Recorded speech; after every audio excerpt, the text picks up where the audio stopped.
위원장님께 감사하다는 말씀을 드리고 싶은 게 사실 많은 여성들 또 청년들이 불법 사금융에 의해서 많은 고통을 겪고 사실 죽음을 많이 선택하기 때문에 그런데 제가 조금 그 관련해서 좀 여쭤보고 싶은 게 사실 그 성매매, 성착취 피해를 겪는 많은 여성분들이 이 불법 사금융의 피해를 겪고 계신데 그 뒤에는 사실은 조직 그렇죠. 폭력배가 있는 경우가 있어서 이 경우에 금융의 도움만으로 문제 해결이 안 되는 경우에 거기에 대해서도 혹시 좀 검토를 해보셨는지.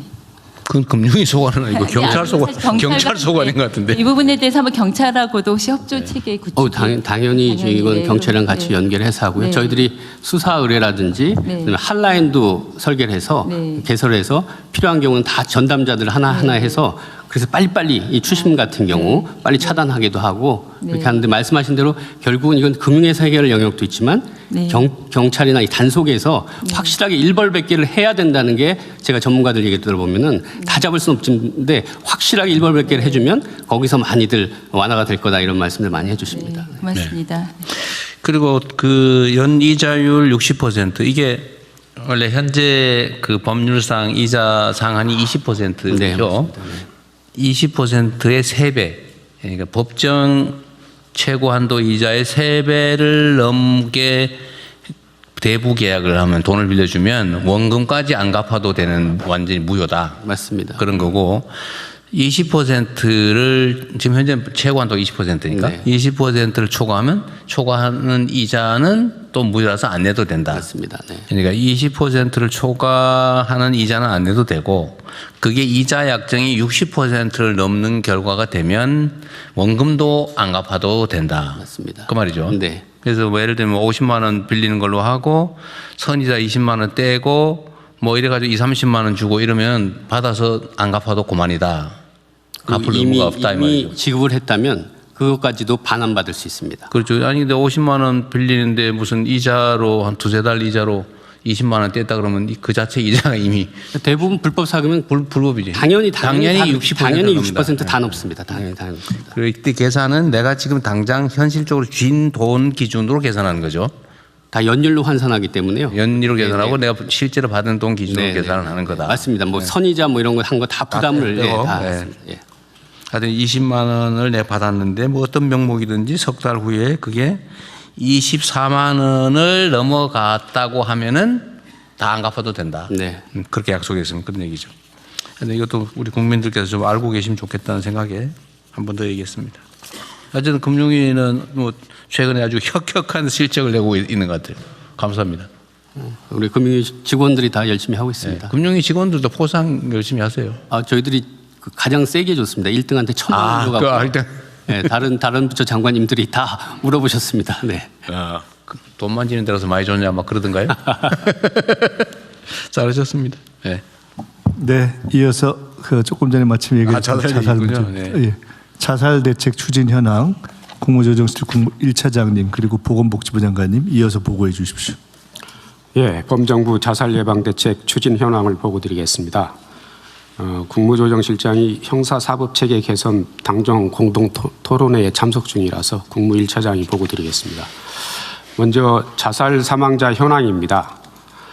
우리나라 자살률은 98년 외환위기를 기점으로 급격히 올라갔었습니다. 그리고 2018년 이후에 현재까지 OECD 국가 중 1위를 차지하고 있습니다. 참고로 2위는 리투아니아가 한 18명 정도 되고 3위가 일본이 한 15.6명 정도 됩니다.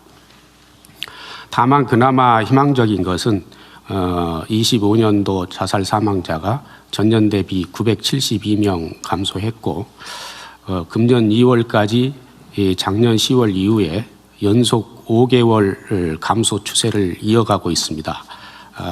이 희망의 빛을 계속 이어가도록 최선을 다하도록 하겠습니다. 정부 자살 예방 대책 및 추진 체계입니다.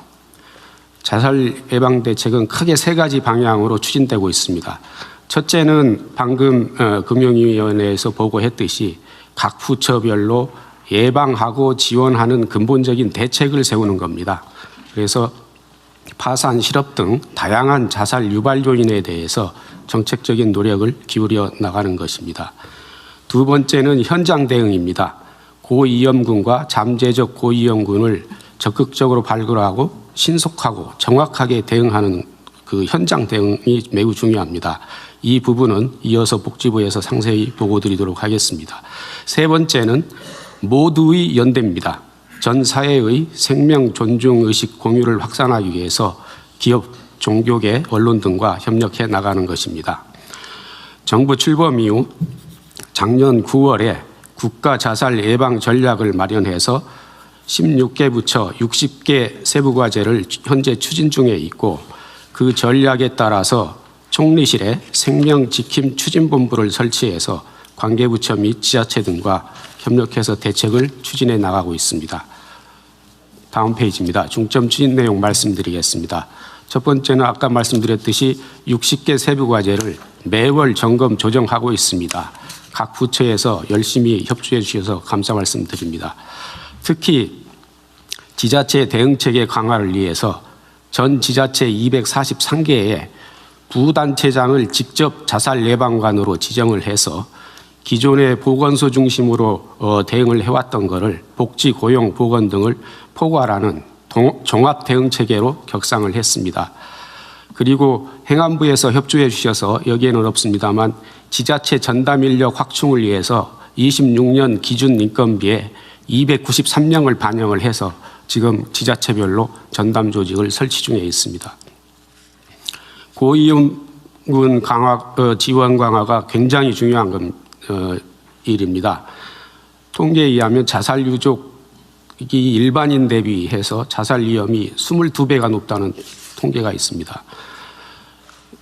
이러한 그 고위험군 대응을 위해서 자살 시도자 유족 관리, 현재는 경찰, 소방, 응급과 자살 예방센터 간 정보 연계를 좀 강화를 더 하려고 합니다. 정보 범위는 기존의 기본 사항만 그 정보가 공유됐던 것을 사건 발생 장소라든지 시도 방식 등 또 확대를 하고 기관도 중앙응급의료센터까지 확대를 하려고 합니다.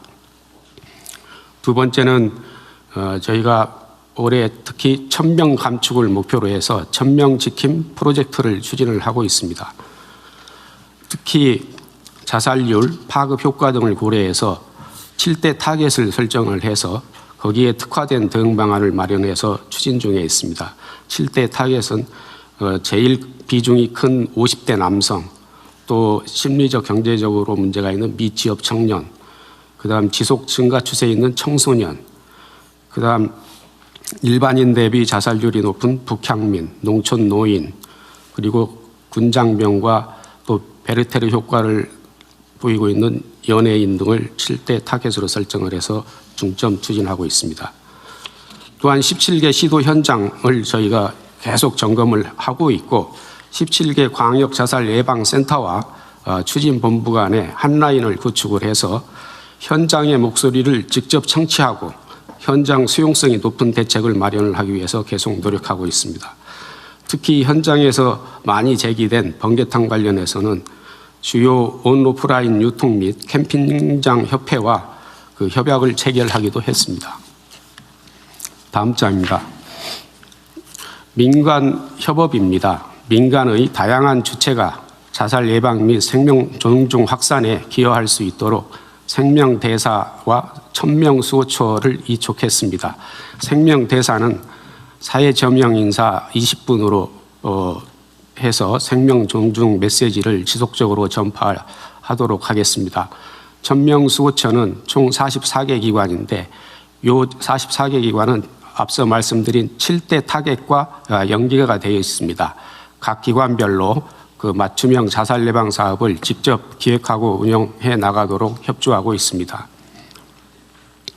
아울러 종교단체와 협력하여서 자살 예방 및 생명 존중 인식 확산을 위해 다양한 협력 사업을 추진 중에 있습니다.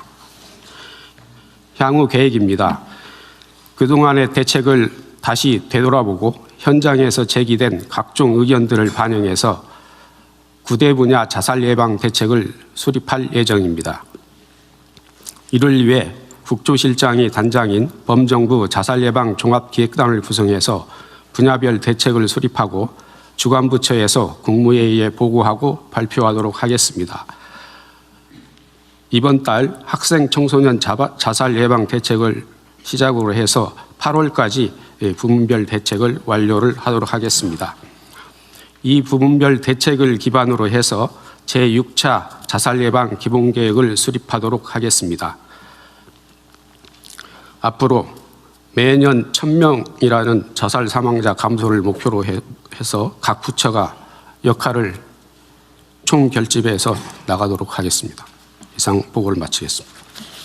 이거 지금 총리께서 총괄하고 계시죠? 네.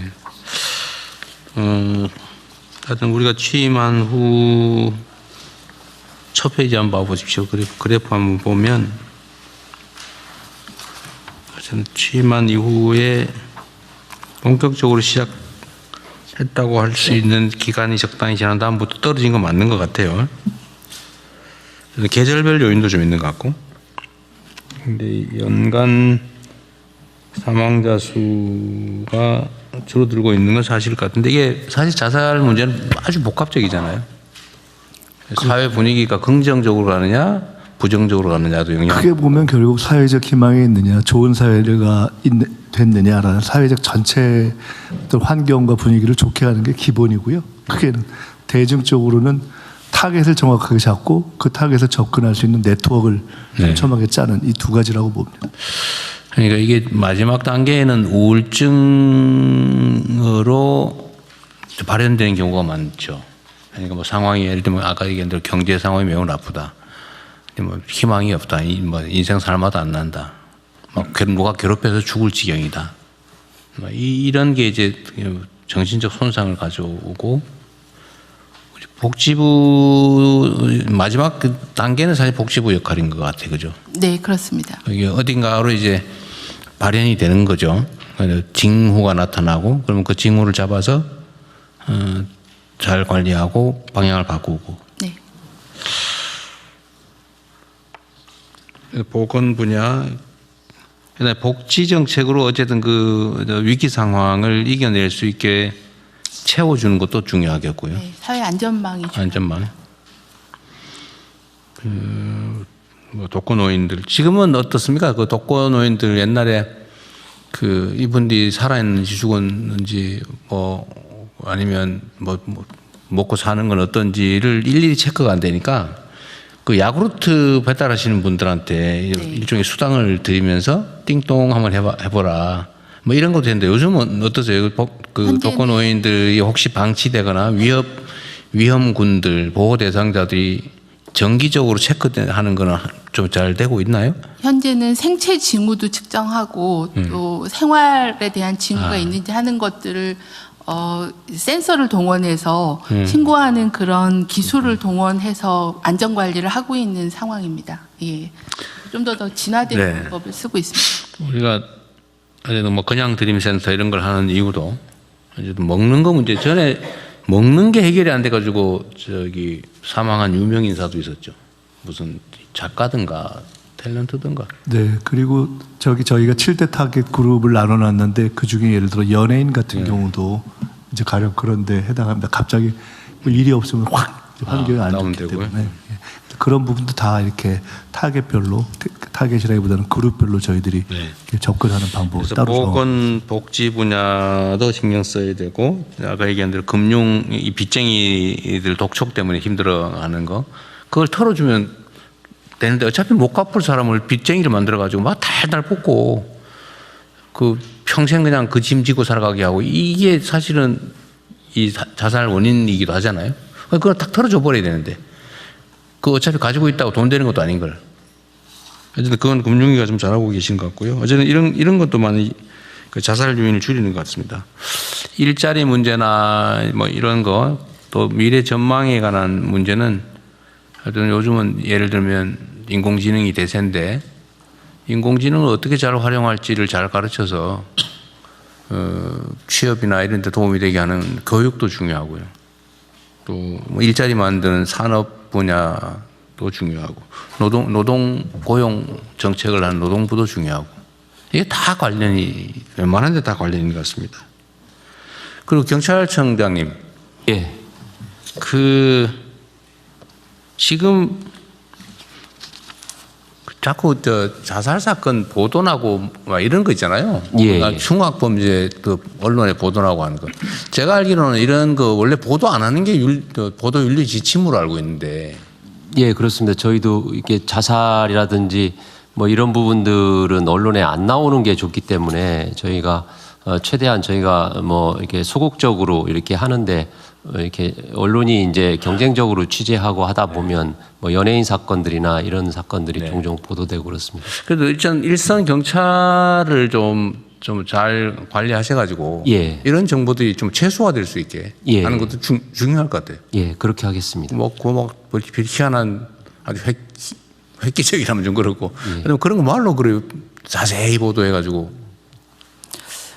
저희가 복지부가 이제 언론계하고 협의해서 자살 보도에 관한 보도 준칙을 계속 업데이트를 하고 있고요. 네. 언론인들에게 주기적으로 안내하고 교육 홍보를 하고 있습니다. 더욱더 강화하겠습니다. 그런 거 잘 관리해 주시고. 그다음 우울증에 대한 대응이 우리나라 제가 뭐 개인적인 아픈 경험도 있습니다만 이 우울증 환자들에 대한 관리 시스템이 충분해요? 현재는 우울증을 좀 조기 발견하기 위해서 국민건강검진 항목에 우울증에 대한 그 스크리닝하는 것들을 포함해서 진행을 하고 있고요. 특히 청년층의 우울증이 어려워서 2년으로 검진 주기를 좀 단축하고 사후 관리를 좀 더 강화하고 있는 상황입니다. 그런데 여전히 우울증에 대한 인지와 또 치료에 대한 접근성이 좀 낮은 네. 상황입니다. 이 정신보건 분야에 대해서는 제 행정 경험으로는 거의 작동하지 않아요. 그냥 개인한테 맡겨져 있어요. 그래서 그게 그 아주 슬픈 결과를 만들기도 많이 하잖아요. 네. 또 정신질환의 특징이 본인이 질병이라는 인지를 하는 병식이 낮아서 네. 자발적으로 치료를 하기가 어려워서 주변에서 그런 부분들을 빨리 인지하고 연계하는 것들이 굉장히 중요합니다. 그러게요. 그게 하여튼 그런 거를 법률로는 강제적으로 진단하고 치료 기회를 부여할 수 있게 돼 있긴 한데 네. 그거 하면은 이제 막 저항하고 이러니까 그게 사회 문제가 되고. 저희도 사업을 해보면 그 자살 시도자나 이런 분들이 뭔가 정신건강 서비스를 받기로 안내를 해드리면 동의율이 굉장히 낮아서 그런 부분들에 대한 게 가장 애로사항이어서 그 부분을 어떻게 더 강화할 건가에 대해서 계속 논의 중에 있습니다. 그 정신보건 분야에 대한 정부 정책을 별도로 한번 논의를 하면 좋겠어요. 내가 네. 지금 이때까지 바빠서 그 얘기를 못했는데 이 법에는 나름 그 대응 시스템이 있는데 네. 내가 그 법에 있는 대응 시스템을 적용하려다 포기한 것 때문에 내가 재판을 몇 년 받았거든요. 네. 황당무계 정신건강복지 계획도 중장기 계획을 5년 단위로 계획을 세우고 최근에 계획을 세웠는데요. 한번 정리해서 그러니까 일선 단체장이나 공무원들이 절대로 안 하려고 그래 그거를. 법에 있는 거지만 다 도망가고 심지어 그거 갖다가 무슨 직권남용이라고 막 기소해가지고 재판하고 이런 짓을 하니까 그 누가 하려고 그러겠어요. 현재는 대응 인프라가 대부분 공무직 중심으로 진행을 하다 보니 전문성이나 지속성을 확보하기가 좀 어려운 구조여서요. 대응 체계를 좀 강화하는 게 필요합니다. 그것도 한번 언젠가는 공론화해서 한번 얘기를 해야 될 것 같아요. 이게 다 내몰래라 내버려 둬가지고 네. 그것도 개인에게 맡겨져 있잖아요. 네. 국가적 불행이죠. 그게. 개인 가족의 불행이기도 하고. 네, 병무청장입니다. 네. 제가 한 말씀 드리겠습니다. 네. 병무청도 범정부 자살 예방 5개년 종합계획에 그 수립에 참여해서 청년 자살률 감소를 위한 국가적 노력에 동참하고 있습니다. 네. 국가 건강검진 이외에 청년 국가 건강검진 이외에 우리 병무청에서 검사하는 병역 판정 검사는 19세 남성 전원이 의무적으로 받는 검사입니다. 그래서 정신건강의학과 전문의와 임상심리사가 함께 참여해서 자살 고위험자를 네. 선별하고 자살 예방센터 등 관계기관과 연계해서 정신건강 서비스를 네. 제공받도록 노력하고 있습니다. 네, 안 그래도 그 얘기 한번 하려고 했는데 군내 자살자는 획기적으로 줄어들었더군요. 한 2, 3년 전이던가? 네, 군에 대한 거는 제가 정보를 갖고 있지 않습니다. 다만 병역 판정 검사에서 네. 어쨌든 군은 어쨌든 대응책을 아주 잘 강구해서 많이 줄었죠? 네, 그렇습니다. 다행입니다. 그러니까 그게 정말 줄어도 그냥 몇십 프로 주는 게 아니라 확 줄어버렸던데. 지휘관의 지휘집중과 관심이 가장 큰 것 같습니다. 이제 최근 들어서는 이제 좀 범위에 좀 계절적인 요인이 있어서 좀 그런 요인이 좀 상습적인 요인이 있는데요. 네. 대체적으로 많이 줄었습니다. 체계적으로 관리한 덕분에 엄청 줄었던 거는 어쨌든 군의 큰 성과인 것 같습니다. 네. 그리고 인터넷에 이 자살 방조하는 거 있잖아요. 뭐 같이 동반 자살할 사람 모으고 뭐 이런 거 요새도 있겠죠? 이거 누가 관리합니까? 네, 현재 저희가 생명존중 희망재단의 유행 정보 대응팀이 있어서요. 여기서 인터넷상에 같이 자살할 사람을 모은다거나 자살 방법에 대한 안내를 한거나 하는 그런 위해 정보를 모니터링해서 그 부분에 대한 대응을 하고 있고요. 자원봉사자가 한 1,200명 정도가 같이 이 감시에 대한 부분을 해주고 있는 그런 상황입니다. 내가 하나 궁금한 게 있는데요. 그런 뭐 글이라든지 뭐 제안이라든지 이런 걸 인터넷을 뒤져서 찾아내는 거예요? 지금은 이제 검색 기능으로 하고 있고요. 현재 저희가 AX 사업으로 예산을 받아서 그래야 AI 되겠죠? 기반으로 자살 정보를 추출하는 걸 지금 개발 지금 중에 복지부랑 있습니다. 과기정통부가 같이 과제를 하고 있습니다. 그래서 기존에는 이제 사람이 이제 그 조사원들이 직접 다 그 SNS나 이제 자살 이렇게 치면 누가 그렇게 자살이라고 쓰겠냐고. 요새는 다 회피하는 딴 단어를 쓰죠. 네. 그래서 옛날 같은 방식으로는 찾기 어려울 것 같아요. 지금 뭐 자연어 방식으로 찾을 수도 있고 어떤 뉘앙스 관련된 유해인 정보를 찾기도 하고 관련된 SNS 글을 분석해서 이 사람이 어떤 자살 뭐 징조가 있다 그러면 사전에 좀 찾아냅니다. 그러니까 그래서 그게 사전에 찾아서 그 관련된 유해 정보들을 삭제하기도 하고 아니면은 또 그 119나 뭐 그 긴급 이제 자살 예방 기구에 이렇게 안내하는 이런 어떤 역할을 올해 말까지 완료하고 상용화 예정입니다. 어쨌든 그 프로그램을 잘 만드는 게 중요할 것 같아요. 네.